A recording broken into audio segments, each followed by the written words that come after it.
Salve malungas e malungos! Esse é o podcast Papo de Malungo, podcast para discutir identidade, pertencimento, ancestralidade. Eu sou Júlio Caniata, da Rede Saberes dos Povos Quilombolas da Zona da Mata, e novamente estou aqui com a minha companheira Tatiele para a gente discutir, conversar e falar sobre as lutas do nosso povo. E hoje com uma convidada muito, muito especial.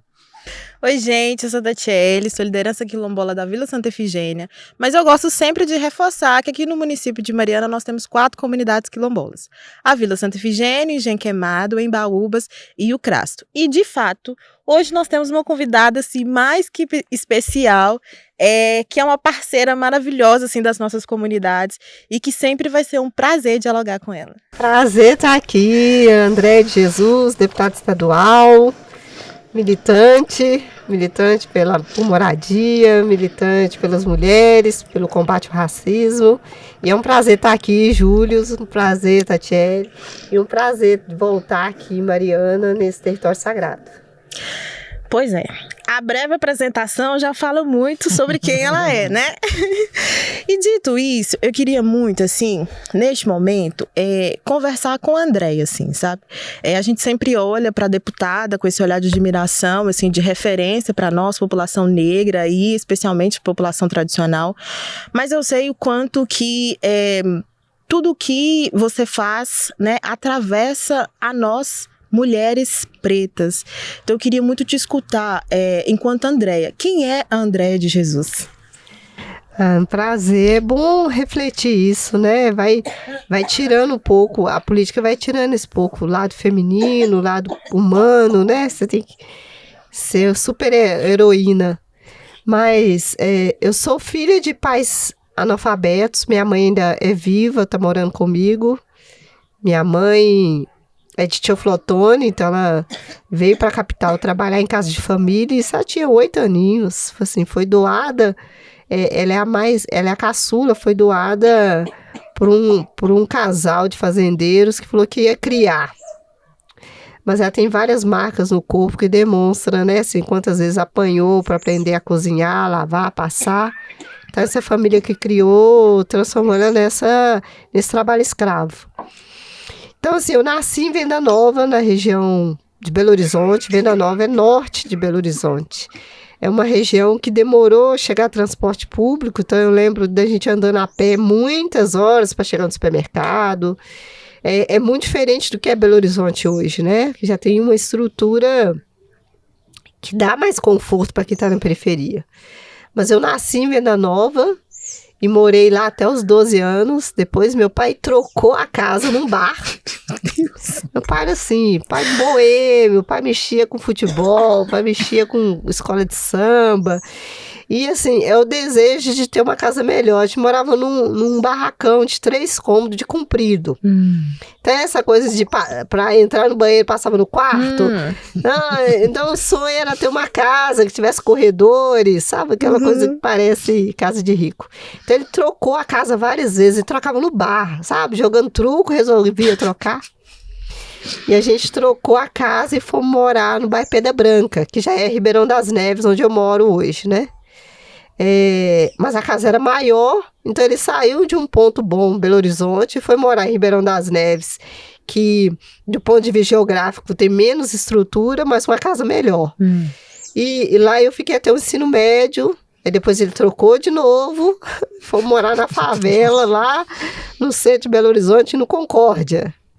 Concórdia é um bairro em Belo Horizonte assim, que a gente está lutando muito para colocar com a pequena África. Moram muitos negros lá, então tem favela, tem terreiro, tem escola de samba. É onde o povo negro foi morar para construir Belo Horizonte. Então assim, meu pai cresceu ali, meu pai começou a trabalhar aos 12 aninhos numa padaria e ele trabalhou até os 60 anos nessa padaria. Foi trocando assim de pai para filho, os herdeiros, e ele trabalhou nessa panificadora e ele saiu de lá quando ele teve derrame. Essa coisa de mexer com água quente, água fria na beira do forno, é lógico que dizem que não é verdade isso, mas assim, o choque térmico, né, aquela coisa de mexer com coisa quente, gelada, ele teve vários derrames. Então ele parou de trabalhar quando teve derrame. Então assim, trabalhou até adoecer. Mas aí nós fomos morar no Concórdia e lá eu tive o primeiro emprego, foi empregada doméstica. Fui diarista, mas eu cuidava de um casal de idosos. Por incrível que pareça, assim, tinha 12 aninhos. Então, assim, nesses 12 anos de vida, a gente trocou de casa 3 vezes. E lá no Concórdia eu comecei a trabalhar em casa de família, como se eu não tivesse casa de família, né? Casa de família, com a casa dos outros é de família, da gente não. Mas era assim que minha mãe falava, né? Assim, então, comecei a trabalhar em casa de família, eu tinha 12 anos, trabalhei na casa desses idosos, pertinho de casa, dava para ir a pé ali no Concórdia. E eu saí de lá porque, incrível, eu cheguei em casa chorando, falando com a mãe que a senhora era um casal de idosos, ela queria que eu desse banho no idoso.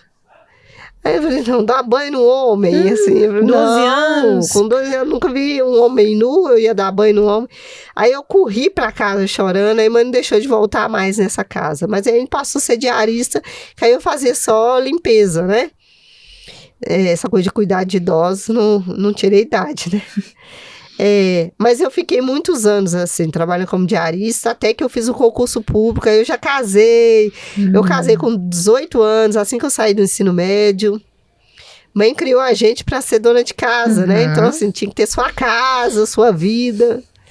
E eu cresci com isso muito mentalizado, né? De que eu tinha que ter minha casa, ter filho. É sinônimo de responsabilidade você ter sua casa, né? É sinônimo de responsabilidade, que você já ganhou a maioridade. Então, eu casei com 18, eu já tinha formado no ensino médio. Eu sempre tirei notas boas, eu gostava muito de estudar. Eu sou canhota, né?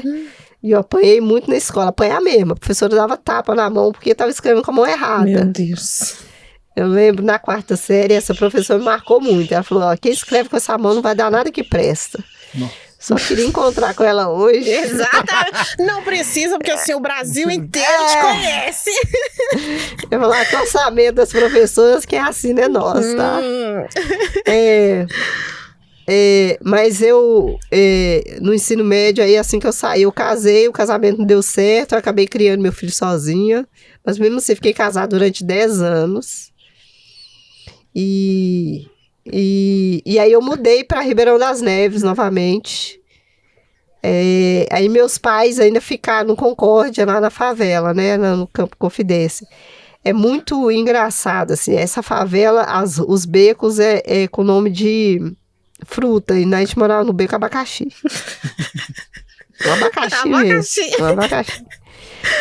Mas os meus parentes todos são de lá, né? Então, tios, avós, minha avó também chamava Efigênia, né? O nome aqui do quilombo. Santa Efigênia, que é protetora dos militares, né? Então, meus avós, minhas tias, todos trabalhavam ali e muitos deles passavam roupa para militar, né? Que militar não lavava roupa em casa, né?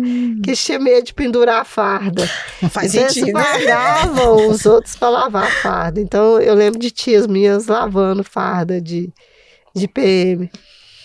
Mas é isso, assim, então eu cresci aí eu voltei a morar em Ribeirão das Neves e lá eu montei um pré-vestibular comunitário.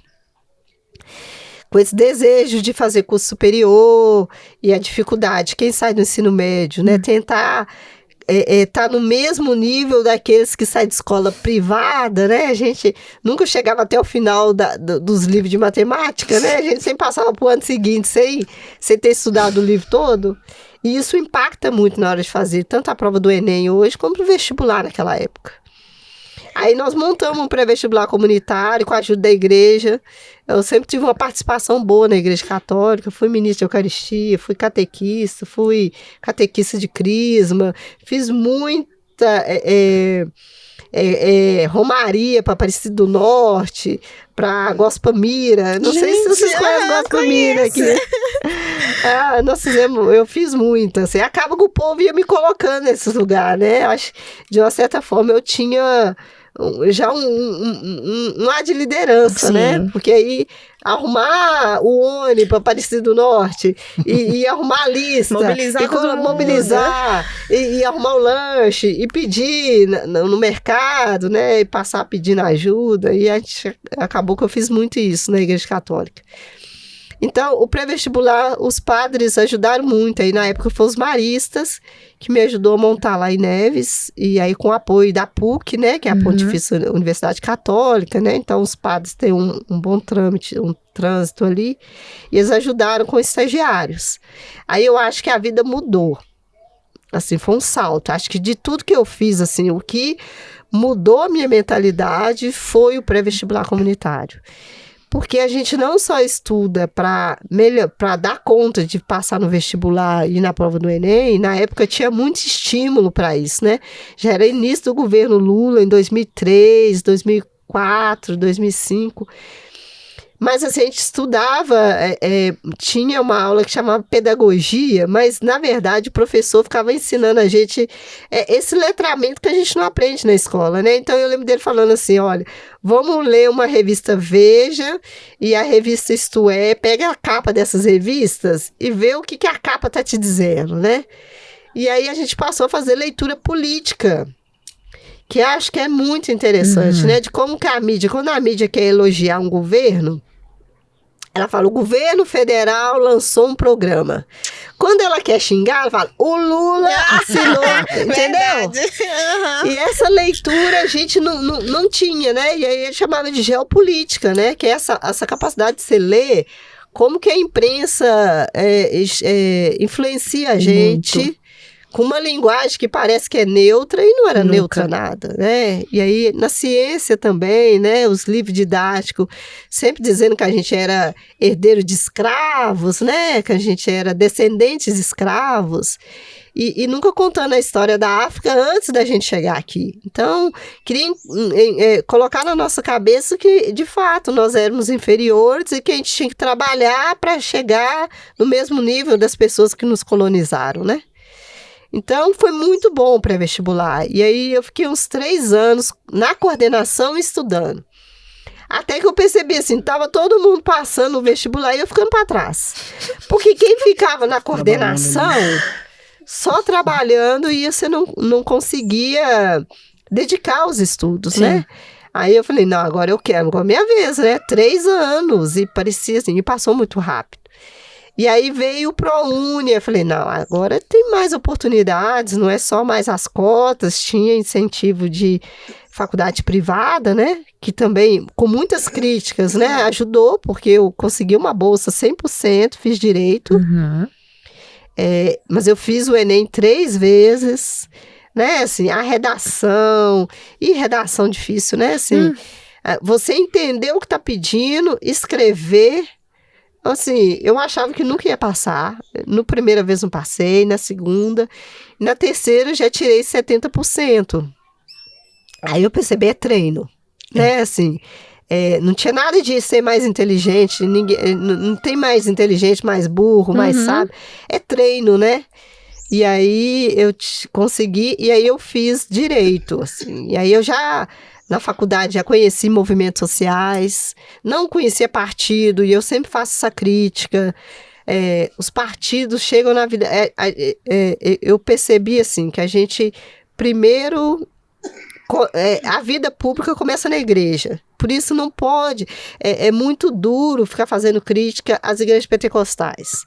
Porque é a primeira relação que as pessoas têm fora de casa, de convívio público, né? Tirando a escola, né? Que é aquele lugar também doutrinador, né? É fila, é uniforme, né? É silêncio, é sentado, tem uma exigência de postura. Mas na igreja, que é o seu primeiro contato social para além da família, né? E é o lugar que a família não questiona, né? Exatamente. Se você pedir seu pai e sua mãe para uma boate, você vai gastar mais tempo para convencer, né? Tô indo na missa. Na missa, tudo bem. Tudo bem, né? Você já vai sozinho. Então, assim, eu comecei a vida pública na igreja, aí já organizando a catequese, depois a liturgia, depois fui ministro da Eucaristia, numa comunidade que não tinha padre, então é o ministro que celebra, né? Você busca a Eucaristia na outra igreja, as hóstias já consagradas, e você só faz a liturgia, né? Porque o padre já não ia. Então, essa era Ribeirão das Neves quando eu cheguei, que já as comunidades não tinha padre, não tinha missa, só a igreja central, que é a Nossa Senhora das Neves. Então, aí que eu passei a tomar coragem de usar microfone, porque aí você canta na igreja, você faz a primeira leitura, você lê o evangelho, você tem que estudar o evangelho em casa, porque às vezes você tem que explicar na igreja. Então, essa vida pública. Então, o partido político, essa organização política, eu só conheci quando eu entrei na faculdade. E aí a discussão hoje, assim, a volta para a base, mas até hoje os partidos não vão em periferia.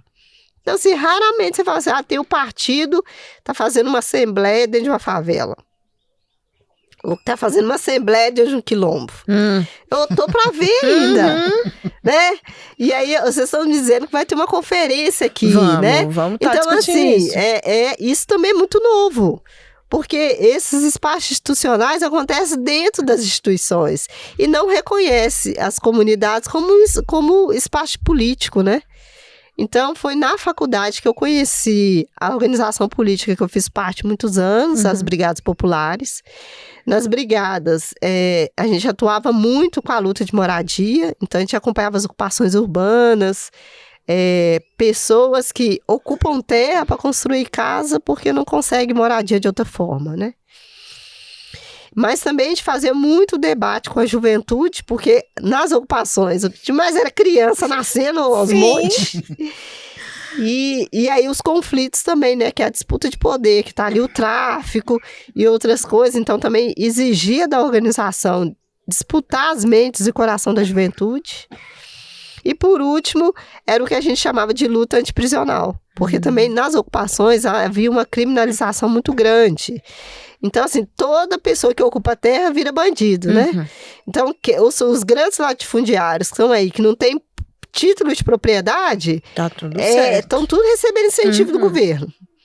Mas o povo que ocupa a terra, tudo é bandido, ocupa a terra para vender e ser muito criminalizado.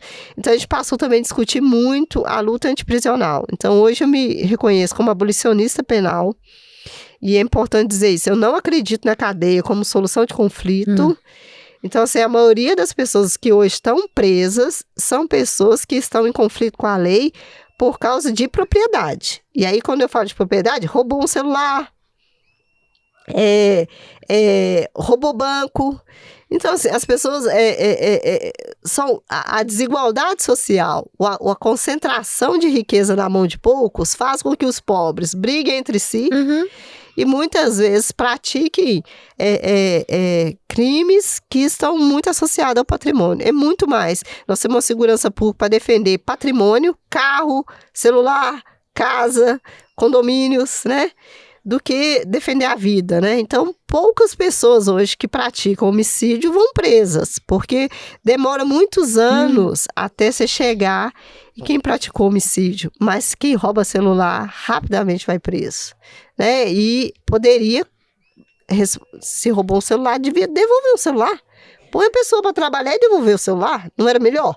O sistema prisional que a gente tem hoje, né? Ele já faz isso com as pessoas. Ele não ressocializa essas pessoas, eles jogam elas lá. E inclusive querem que elas saiam de lá com uma pessoa melhor. Como? Impossível, porque o sistema trabalha para você sair pior e voltar para lá. Porque retroalimenta, né?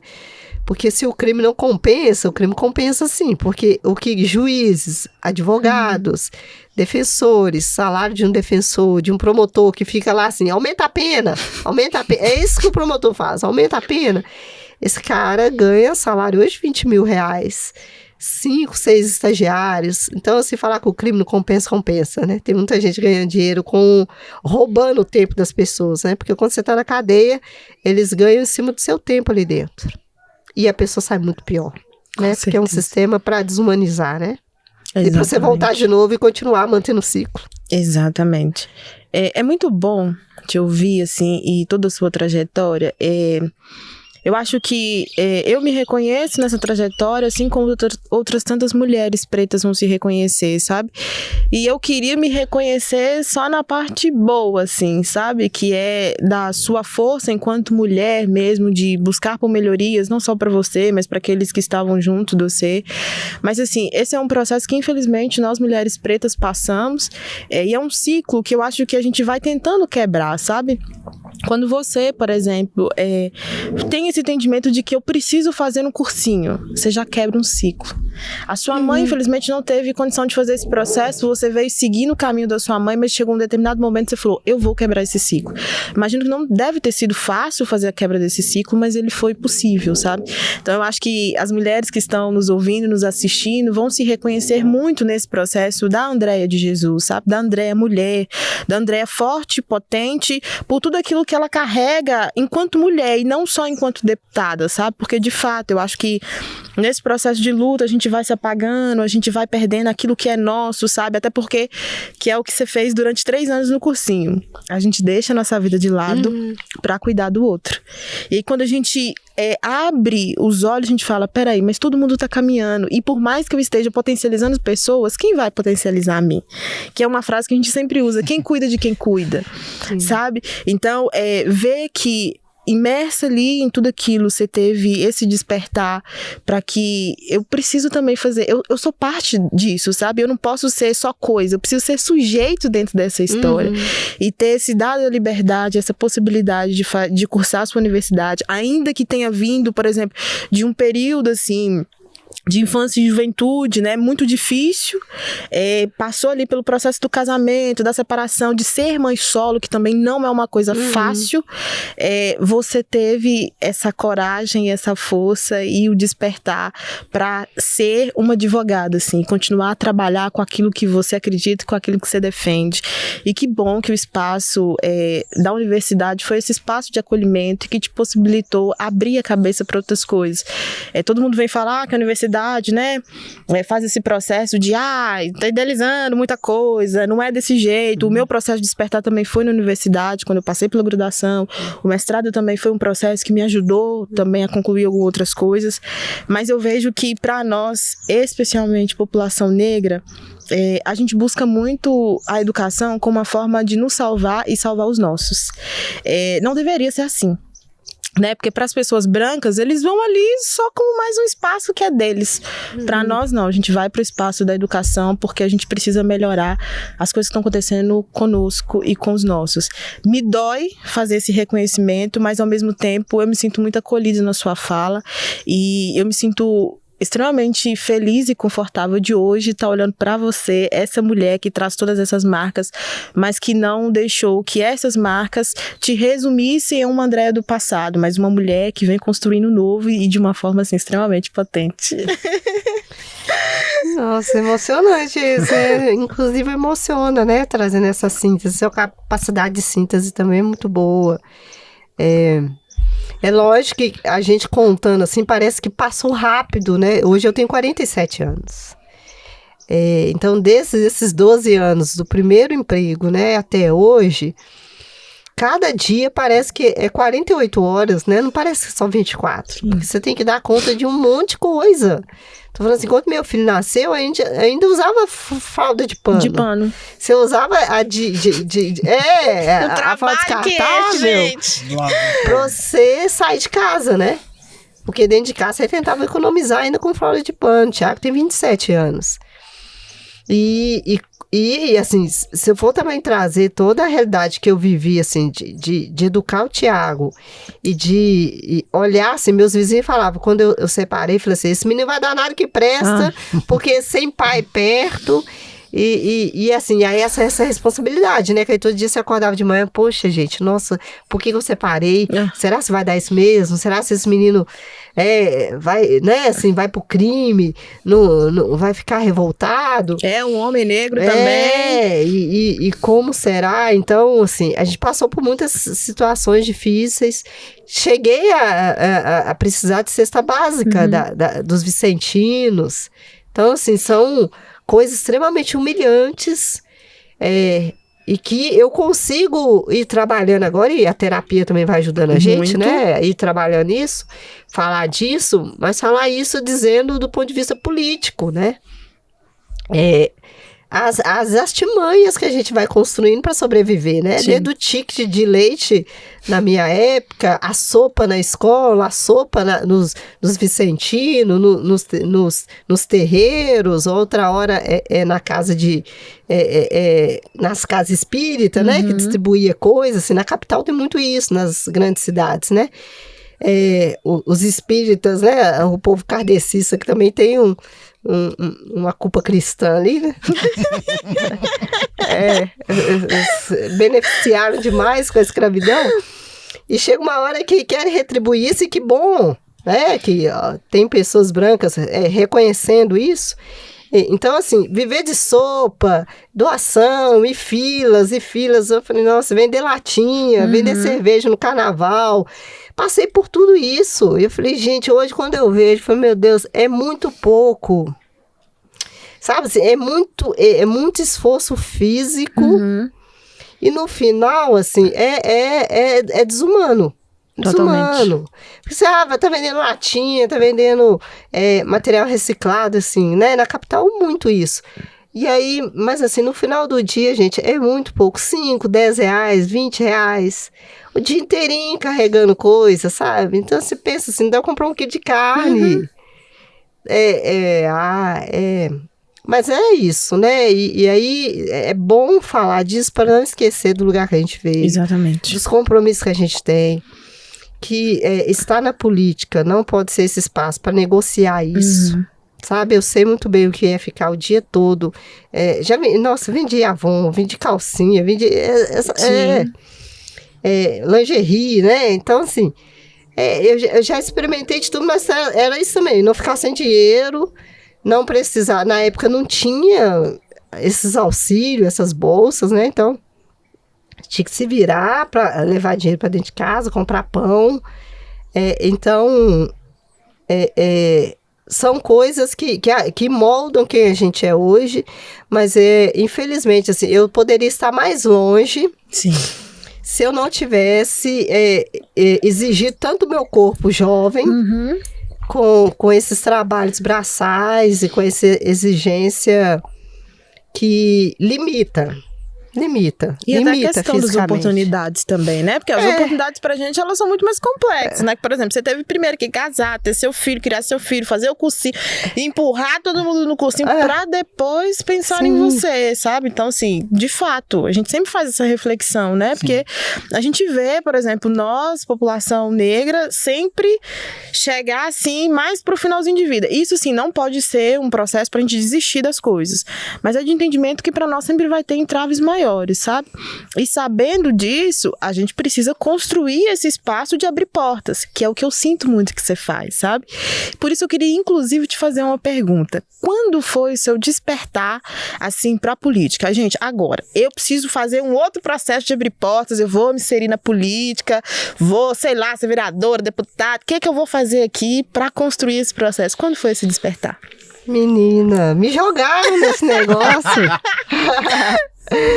Me jogaram. Então, eu com 30 anos eu entrei na faculdade, né? E aí eu comecei o curso de Direito.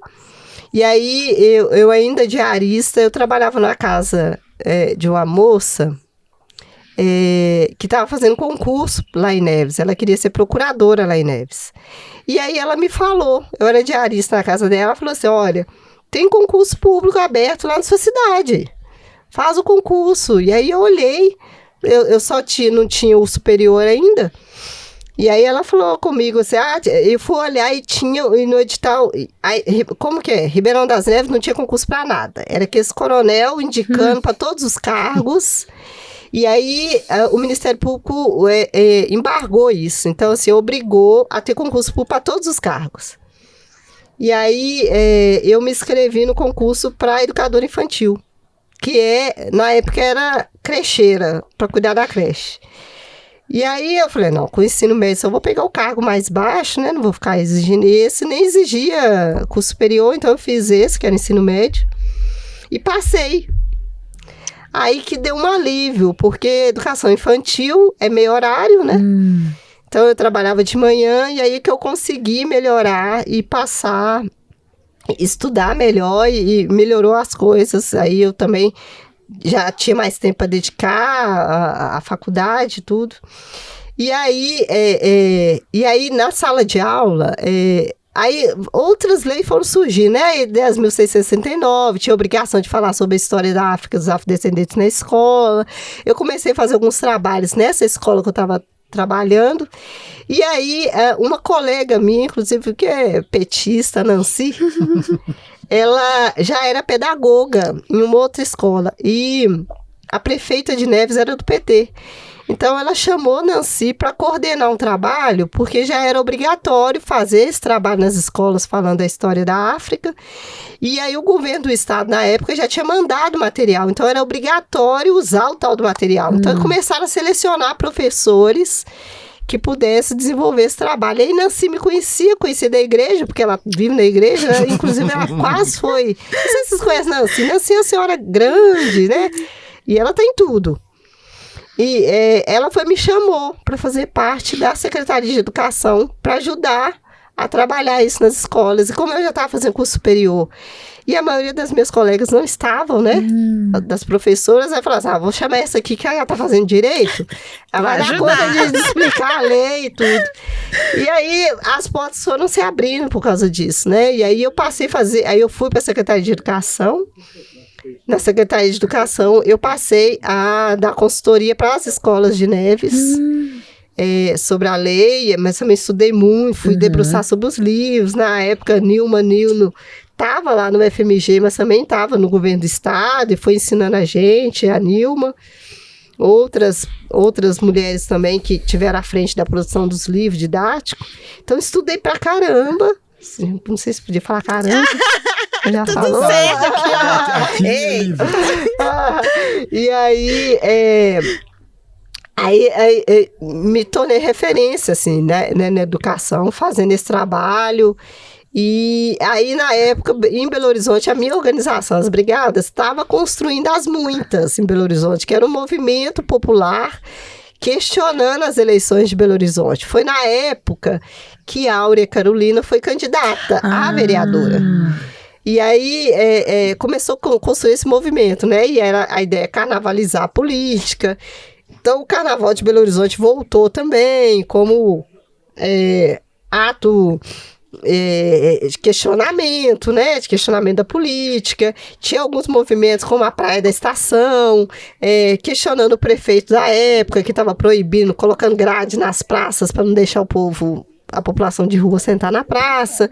Então, isso foi provocando, e eu chamo na época, né, assim, 2013 até 2016, 2018, teve muitos atos de rua. E esses atos também fizeram nascer esse movimento das muitas, e a gente conseguiu eleger Cida Falabella, vereadora, e Áurea Carolina. E aí a gente montou um gabinete único. E, na época, elas me chamaram para compor o gabinete. Que maravilha. E aí nós ficamos no gabinete de Áurea. A Áurea ficou 2 anos como vereadora, né? E aí quando veio a eleição para deputada, ela disputou para deputada federal e a minha organização me indicou para ser a deputada estadual. Meu Deus. E assim, mais uma campanha coletiva. Então, assim, na composição da chapa, a gente fez... Eu podia até trazer o material depois para vocês. Nós fizemos uma sanfoninha. E na sanfoninha tinha 12 candidatos a estadual, 20 a estadual e 12 federais. Uma das federais era a Sandra Quilombola, né? Ela, a Áurea e outras mulheres. E para estadual tinha eu, mas tinha um LGBT, tinha uma lésbica, tinha gay, tinha indígena, tinha população em situação de rua, tinha a Bela Gonçalves, que era candidata pela moradia, e eu pela negritude. Então, assim, na cartela tinha meu nome, e por força dos nossos ancestrais, o povo escolheu eu no meio da cartilha. Que bom! E aí, em 2018, eu ganhei a primeira eleição, né? Também, assim, foi surpreendente. Porque eu entrei no processo para ajudar o grupo, porque tinha que montar a chapa, tinha que ter um nome. E, de repente, eu ganhei a eleição, assim. Nossa, contar esse dia, assim, era estúpido, assim, porque nós fomos para a praça de Belo Horizonte, que chama Praça da Estação, né? Que é a praça mais simbólica. E aí, acompanhando a contagem dos votos, e a gente tinha certeza que uma outra pessoa ia ganhar, porque a gente também estava trabalhando para essa pessoa ganhar e tudo. E aí, quando as primeiras urnas saía meu nome, aí eu comecei a suar. Falei, gente, não, tem um trem errado. O que está acontecendo? E aí, o pessoal começou a preocupar, assim, porque tinha pensado em outro nome. E aí, quando ganha, eu não sabia. Eu escondi no banheiro. Escondi no banheiro. Falei, gente, eu não vou sair, não. Eu não vou ter coragem. O que eu vou sair? E aí, de repente, começou o repórter ligando. Eu falei, o que eu falo? Eu não tô acostumada a falar em público, eu não sei, não tô preparada. Vim só pra ajudar. Eu vim só pra ajudar, como que isso pode acontecer, meu Deus?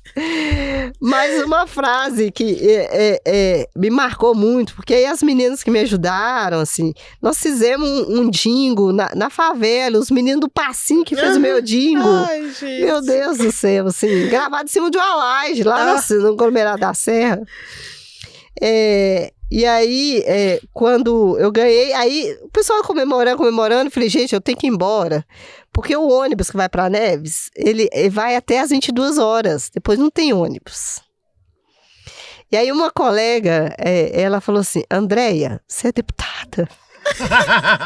A ficha dela caindo ali, ó. Que não vai ter ônibus depois das 22. A gente chama um ônibus Vai te levar.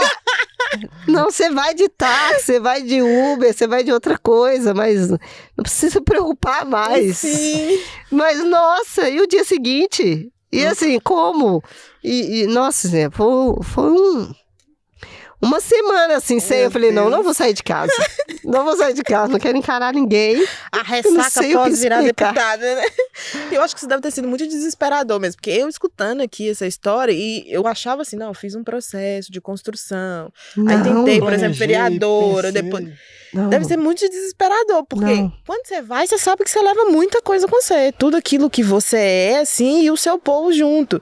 E virar deputada de um dia pro outro, assim, deve ter sido uma coisa assustadora, né, assim, porque a gente fala, por exemplo, do processo da mãe, que você tem ali 9 meses pra você se adaptar com o entendimento de que a partir daqui a um tempo vou ser mãe, vou ter uma criança pra cuidar.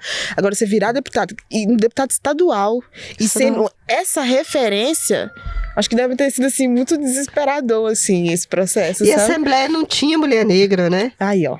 A gente já chega o quê? Gente, e aí virou, por isso, assim, no dia seguinte, muitos repórteres ligando, na minha cidade, todo mundo queria saber, quem é a Andréia? Como assim? Quem é você? O que você fez? Como você ganhou a eleição? Como, é isso, né? Você vira também o laboratório, né? Assim, o que você fez? Quem era seu marqueteiro? Quem fez... Quanto assim, você gastou? É os orixás, porque nem eu fiz a minha campanha, assim, foi uma campanha diversa, coletiva, em que a gente apostava no outro nome, mas encaminharam. E aí é esse processo, assim, sabe? Hoje eu tenho muito entendimento do que é nosso, vai chegar até nós de uma forma ou outra, óbvio que a gente faz a nossa movimentação, mas o que tem que ser da gente, assim, vai chegar, porque nunca preparou pra isso e, do nada, isso caiu no seu colo, assim. Quando, na verdade, houve uma preparação, né? Cada ação que você fez, desde o cursinho, o trabalho com a questão da Lei 10.639. Então, no final das contas, a gente só não entende que a gente está se organizando para ocupar aquele espaço. Né? E aí, por fim, as pessoas falam, pronto, a gente quer que você ocupe esse espaço. Né? E é uma outra coisa, porque a gente acha que a gente decide ser liderança, mas a gente nunca decide ser liderança. As pessoas nos tornam liderança. Sabe, por mais que eu queira... Ai, gente, agora eu vou entrar na política, eu vou me candidatar. Se as pessoas não me fizerem liderança, eu não vou estar nesse espaço, ainda que eu queira muito, sabe? Então, acho que vem também confirmando isso, sabe? Por mais que é o que o Júlio disse, já estava preparada. Você não tinha esse entendimento, até porque estava imersa em um monte de coisa. Mas as pessoas já tinham esse entendimento de que você é a liderança, a pessoa mais capacitada para estar nesse espaço. Então, que bom que aconteceu dessa forma, né? E que maravilhoso que a gente pode, neste momento, fazer essas trocas. E, inclusive, eu já queria aproveitar este momento para dizer que esse nosso episódio está chegando ao fim. Mas de lembrar a todos vocês que Os nossos outros episódios estão super aí disponíveis para que vocês possam ir lá, curtir, comentar e compartilhar. Queria também dizer para vocês que neste episódio nós conversamos com a Andréia de Jesus. No próximo episódio nós vamos conversar com a deputada Andréia de Jesus. Então já queria convidar vocês para ficarem atentos aí quando a gente lançar o nosso segundo episódio. E também convidar aqui o Júlio para dizer as suas palavras finais e a Andréia também para poder finalizar aqui com a gente. Bom, acho que é fantástico, assim, todo o seu relato, porque é o relato da minha prima, das minhas tias, né? Não tem como a gente não se identificar, porque tá totalmente conectado com, infelizmente ainda, a trajetória da população negra nesse país, né? Que bom que a gente avançou com algumas políticas públicas, mas ainda assim a gente está muito longe do que a gente deveria e que a gente merece. Mas eu acho que é muito importante porque isso influencia muitas pessoas a entenderem assim, porque às vezes quando a gente eu venho de cursinho popular, quando você está ali na base, você não consegue visualizar que lá na frente aquilo tem uma importância muito grande. A relevância do seu trabalho, que isso pode alcançar outros espaços. Então, que bom que as pessoas que vão estar ouvindo vão entender que, assim, olha, aquela minha trajetória lá do cursinho, das atividades de formação, trabalho de base, isso tem uma importância muito grande, né? Então, agradecer muito, pedir pra galera curtir, comentar, compartilhar, dizer pra gente o que estão achando desse episódio, que é fantástico. E é isso, até a próxima. Até a próxima, quero também agradecer vocês. Acho que vocês fizeram eu também lembrar de muita coisa que marcaram a minha vida, me moldaram como sujeito, mas que aí a gente não tem a dimensão, né, de como isso pode impactar a vida do outro. Então vocês fizeram lembrar disso também, né, de que infelizmente assim, a abolição não foi garantida pela Princesa Isabel, né? Essa abolição ela está acontecendo com todos esses processos e por trás da deputada tem uma mulher, né, que é mãe, que é filha e que é moradora de periferia, né, que tem sede, que tem fome, que tem medo. Sim! Tem inseguranças. Então, obrigada por isso, obrigada por estar nesse lugar tão bonito, né, esse lugar tão poderoso, né? Que é o lugar que, de fato, fez a abolição. É isso. E eu queria deixar, gente, um recado aqui para todos nós, assim, a presença da Andréia aqui hoje, nesse espaço, dialogando conosco, só reforça algo que nós, população negra, sabemos, que nós podemos e devemos estar em todos os espaços. Então, que a gente sempre tenha isso conosco e que a gente sempre possa fortalecer pessoas como nós, pessoas que, de fato, estão aí no processo de construção e que a gente sempre esteja nesse papel de acolhimento. Porque a vida já não é muito fácil com a gente, né? Então, a gente precisa nos acolher sempre que possível, porque ainda que queiram nos retirar dos espaços, nós sempre estaremos neles e estaremos sempre também nos potencializando, como a Andréia potencializa os territórios e nós aqui dos territórios vamos estar também potencializando a Andréia. Então, beijão para vocês e até o próximo episódio.